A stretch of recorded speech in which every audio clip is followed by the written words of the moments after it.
দীর্ঘদিন বেহাল রাস্তা, তৃণমূল কর্মীদের বিক্ষোভের মুখে দলেরই বিধায়ক। উত্তর দিনাজপুরের করণদিঘির ছবি ইতিমধ্যেই ভাইরাল। ছবি দেখাচ্ছি আপনাদের, দেখুন সেই ছবি।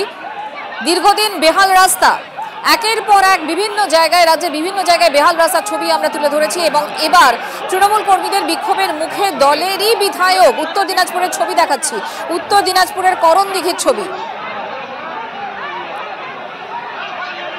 বিধায়ক গৌতম পালকে রীতিমতো হেনস্থা এলাকার মানুষজনের। খুবই খারাপ, চলার মতো না। 10 থেকে 12 কিলোমিটার। আমরা কি বক্তব্য বলে ভোটটা নিয়ে এলাই, আমরা ভোটটা পার্টি বলেই দিই, কিন্তু আমাদের কথা কোনোটাই রাখছে না। যখনই বলি তখন নোংরা ভাষায় কথা বলি। অসুবিধা হয় আমাদের চলাফেরা, অত বৃষ্টির জন্য আমরা বৃষ্টি হলে আমরা বের হতে পারি না বাড়ি থেকে।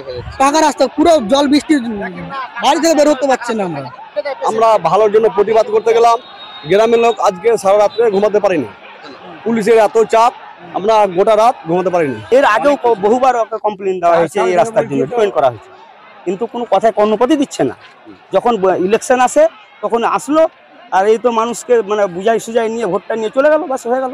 ভোট দেওয়ার মানে ভোট দিতে যান, ভোট দিয়ে আমরা নিয়ে চলে যায়। যখন কোনো কথা না বলতে আসে, মানে কেউ ওরা কথা শুনছে না আমাদের।